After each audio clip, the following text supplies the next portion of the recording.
Ancient Rome ruled one of the world's great empires, which spanned nearly the entirety of Europe, as well as parts of the Middle East and North Africa. However, early in its history, it could have been defeated and conquered if the outcome of a simple duel had turned out differently. This story takes place not far removed from the founding of Rome, where history, legend, and mythology all intersect. It is 672 BC. The king of Rome, Numa Pompilius, has died. He had brought peace to Rome, ended its wars, and through his administration and example, brought religion and piety to the young city. Elected to replace him was Tullus Hostilius. His grandfather had been a hero in Rome's prior war against the Sabines. Eager to prove himself worthy of his ancestors' renown, he sought to emulate the example of Romulus, the first king of Rome and the city's founder, who had ruled prior to Numa. Romulus was warlike and rugged compared to the devout Numa, and in this respect, Tullus Hostilius was perhaps even more combative than the father of Rome, who was said to have been raised by a wolf. The historian Livy tells us, he was even of a more warlike disposition than Romulus. Both his youth and strength, and the renown of his grandfather, stimulated his ambition. Thinking therefore that the state was becoming languid through quiet, he everywhere sought for pretexts for stirring up war. Fortunately for Tullus, tensions were rising with the neighboring city Alba Longa. When the situation's severity rose to the point where the leaders of their respective cities met to resolve the matter, Tullus Hostilius deliberately poisoned relations. Tullus made answer to the Albans. "Go tell your king that the king of the Romans takes the gods to witness, that they may visit all the calamities of war." The Albans carry home these tidings. Now the preparations for war were made. Livy describes the conflict as akin to a civil war, doing so because Rome, which had only existed now for 81 years, was founded by Romulus and Remus, twins who were of the royal line of Numitor, who had been king of Alba Longa. Both cities, thus, could trace their ancestry back to the hero Aeneas, who was a Trojan prince who had fled Troy when the Greek Confederacy destroyed it at the conclusion of the Trojan War, and with his men wandered until settling on the western coast of the Italian peninsula. There, Aeneas made an alliance with the Latins and their king Latinus, and married his daughter, thus combining their peoples into one. Aeneas' son, Ascanius, would go on to found the city of Alba Longa. The Albans invaded and encroached on Roman territory, ultimately building a trench around the city surrounding it. Perhaps inauspiciously for the Albans, their king died during these initial movements, and the Alban Mettus Fifidius was named dictator to administer the war in his stead. With the official arrival of war, Tullus Hostilius had gotten what he wanted. The time for engagement had come. In the meantime, Tullus, being in high spirits, especially on the death of the king, and giving out that the supreme power of the gods, having begun at the head, would take vengeance on the whole Alban nation for this impious war. Having passed the enemy's camp in the nighttime, marches with a hostile army into the Alban territory. However, the new Alban dictator, perhaps of a more diplomatic or pragmatic nature than the deceased Alban king, decided to call the Romans to a meeting, feeling that a war, even for the victor, might cost more than it was worth. Perhaps incredulous, but nevertheless intrigued, the hot-blooded Hostilius, displaying the prudence demanded of his new office, agreed to the meeting. This circumstance drew out Mettus from his camp likewise. He leads his forces as near as he can to the enemy. From thence he commands a herald, dispatched by him, to tell Tullus that a conference was expedient before they came to an engagement, and that if he would give him a meeting, he was certain he should adduce matters which concern the interest of Rome, not less than that of Alba. Tullus, not slighting the proposal, though the advances made were of little avail, draws out his men in order of battle. The Albans on their part come out also. As both armies stood in battle array, the chiefs, with a few of the principal officers, advance into the middle between them. The Alban dictator made his case. The Etruscans, who were the dominant regional power at the time, Mettus asserted, were very happy that their two rivals were about to come to blows, which would weaken both sides. Afterwards, the Etruscans could exploit the diminishment the war would bring to the two forces, and quickly impose their will on both of them with little resistance. So he proposed an alternative means for resolving their conflict. surely aware he had to make a compelling case to the new Roman king, whose constitution was innately adversarial, Mettus spoke with precision and eloquence. Then the Alban Mettus commences thus: "The Albans have made me their leader for carrying on the war. Of this, Tullus, I would wish to warn you. How powerful the Etruscan state is around us, and round you particularly, you know better than we, inasmuch as you are nearer them. They are very powerful by land, extremely so by sea. Recollect that, when you shall give the signal for battle, these two armies will presently be a spectacle to them, and they may fall on us, wearied and exhausted, victor and vanquished together. Therefore, in the name of heaven, since, not content with certain liberty, we are incurring the dubious risk of sovereignty and slavery, let us adopt some method whereby, without much loss, without much blood of either nation, it may be decided which shall rule the other." Even the combative Roman king could not deny this logic, for what good would it do him to win one war only to be wiped out in another immediately following it? He therefore agreed to cooperate. This proposal is not displeasing to Tullus, though both from the natural bent of his mind, as also from the hope of victory, he was rather inclined to violence. After some consideration, a plan is adopted on both sides, for which fortune herself afforded the materials. Together, they decided on a very novel method of resolving the matter. There existed a set of triplets in either side's army. One was called the Horatii, and the other the Curiati. These six men alone, would fight to the death and decide the fates of their cities, so that the greater armies would not be diminished, and therefore remain intact as a deterrent against potentially hostile Etruscan designs. It happened that there were in each of the two armies 3 brothers born at one birth, unequal neither in age nor strength. The kings confer with the 3 brothers that they should fight with their swords, each in defense of their respective country, assuring them that dominion would be on that side on which victory should be. No objection is made. Time and place are agreed on.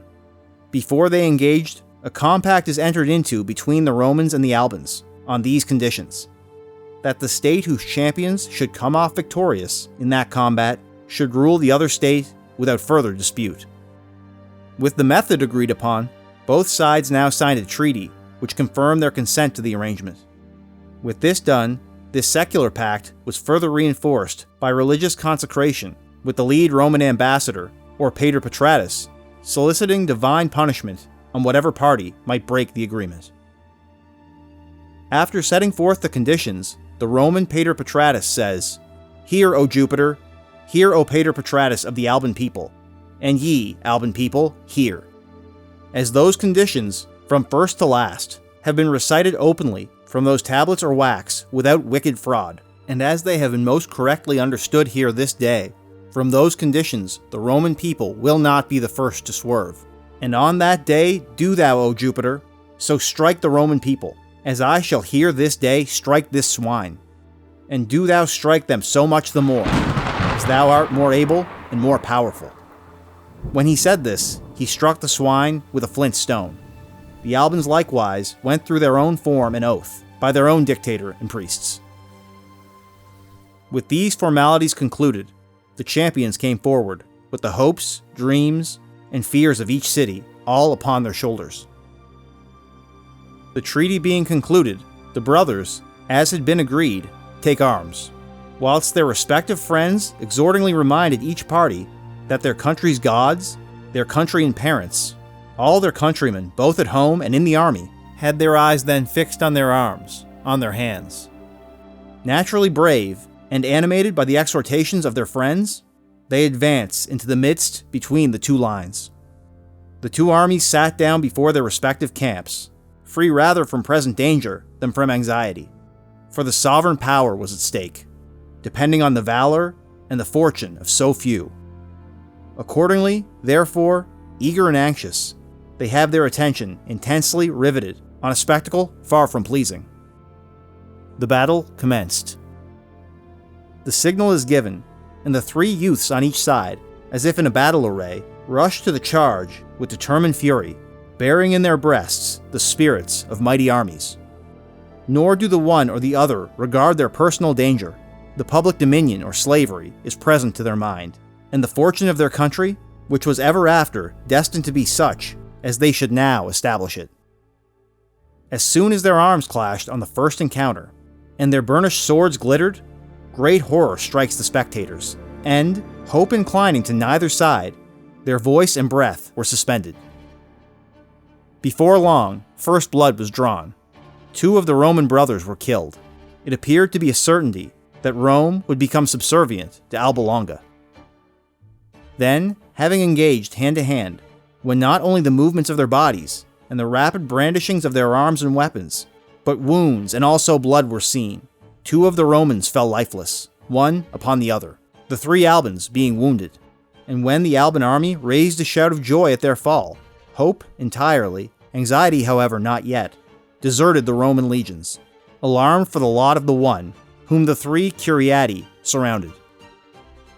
But this final Roman brother, who was called Publius, was not resigned to defeat upon the sight of his slain brothers. Rather, inspired by the preservation of his country, he attempted to mount an unlikely comeback. Correctly judging the Curiati to be wounded from the previous fighting, and he himself the freshest man remaining, as he alone had not sustained wounds in the combat, he decided to see if he could separate his 3 physically compromised adversaries, and defeat them in detail. Publius happened to be unhurt, so that, though alone he was by no means a match for them altogether, yet he was confident against each singly. In order, therefore, to separate their attack, he takes to flight, presuming that they would pursue him with such swiftness as the wounded state of his body would suffer each. Publius had now fled a considerable distance from the place where they had fought, when, looking behind, he perceives them pursuing him at great intervals from each other, and that one of them was not far from him. On him he turned round with a great fury, and whilst the Alban army shouts out to the Curiati to succor their brother, Publius Horatius, victorious in having slain his antagonist, was now proceeding to a second attack. Publius had succeeded in killing one of the Curiati, a crucial momentum swing to be sure, but he was still outnumbered 2-1. Decisively and swiftly, he eliminated the next one, before the Alban brothers could combine their attack. Then the Romans encouraged their champion with a shout, such as is usually given by persons cheering in consequence of unexpected success. He also hastens to put an end to the combat. Wherefore, before the other, who was not far off, could come up, he dispatches the second Curiatius also. Now the odds were even, but the morale advantage was greatly on the Roman side. The final 2 left standing now faced off man to man. The fate of their cities down to them alone. But the remaining Curiati was badly wounded, bleeding, and exhausted from the previous fighting, and could do little in the face of his opponent, who was still unharmed. The last Curiati could not even put up a fight. And now, the combat being brought to an equality of numbers, 1 on each side remained, but they were equal neither in hope nor in strength. The one, his body untouched by a weapon, and a double victory made courageous for a third contest. The other, dragging along his body, exhausted from the wound, exhausted from the running, and dispirited by the slaughter of his brethren before his eyes, presents himself to his victorious antagonist. Publius, then, for all his country, mercilessly delivered the killing blow, and in doing so, guaranteed the continuation of Roman liberty. Nor was that a fight. The Roman, exulting, says, 2 I have offered to the shades of my brothers. The 3rd I will offer to the cause of this war, that the Roman may rule over the Alban. He thrusts his sword down into his throat. Whilst faintly sustaining the weight of his armor, he strips him as he lies prostrate. The Romans were overcome with joy. Funeral rites for the fallen then took place, and while the Romans celebrated their victory and their newly acquired power and influence, the Albans, conversely, lamented their vanquishment. The Romans received Publius Horatius with triumph and congratulation, with so much the greater joy, as success had followed so close on fear.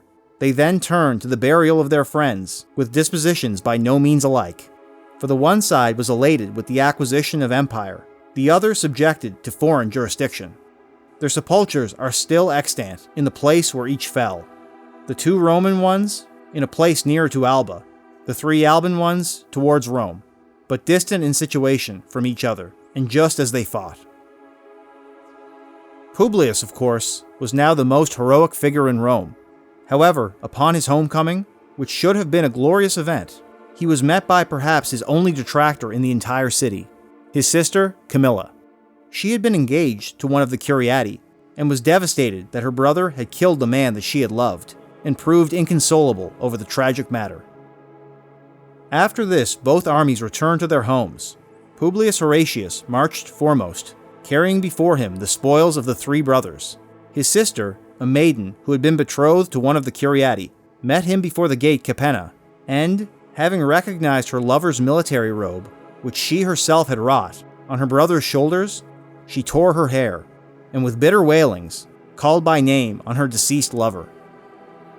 Horatius found this to be an unforgivable affront to the memory of their fallen brothers, and moreover, found it a slight to Rome itself, that she would shed tears over someone who had so recently and directly threatened her homeland's sovereignty. Publius's reaction was terrible, and he had no compunctions in the aftermath of his awful deed, and even offered a threatening word to any Roman that might so much as give off the appearance of disloyalty to their homeland. The sisters' lamentations in the midst of his own victory, and of such great public rejoicings, raised the indignation of the excited youth. Having therefore drawn his sword, he runs the damsel through the body, at the same time chiding her in these words: "Go hence, with thy unseasonable love to thy spouse, forgetful of thy dead brothers, and of him who survives, forgetful of thy native country. So perish every Roman woman who shall mourn an enemy." Though the Roman populace was wary of punishing the national hero, the severity of the crime was such that he was still brought before their king, Tullus Hostilius, so that he could be judged. Hostilius, not wanting the potential blood of the hero to be on his hands, decreed that he should be judged by the duumvirs, who were subordinate magistrates. Initially, Publius was found guilty and sentenced to death, but, at the king's suggestion, he appealed the verdict to one of the popular assemblies, and his father, who had lost 2 sons and a daughter in such a short period of time, came forward to defend his last son, reminding the people of Rome what his surviving son had gained them by his victory. During these words, the old man, having embraced the youth, pointing to the spoils of the Curiati, fixed up in that place which is now called Pila Horatia. "Romans," he said, "can you bear to see bound beneath a gallows amidst scourges and tortures, him whom you just now beheld marching decorated with spoils and exulting in victory, a sight so shocking as the eyes even of the Albans could scarcely endure? Go, lictor, bind those hands, which but a little while since, being armed, established sovereignty for the Roman people. Go, cover the head of the liberator of this city, hang him on the gallows, scourge him, either with the pomorium, so it be only amid those javelins and spoils of the enemy, or without the pomorium, only amid the graves of the Curiati.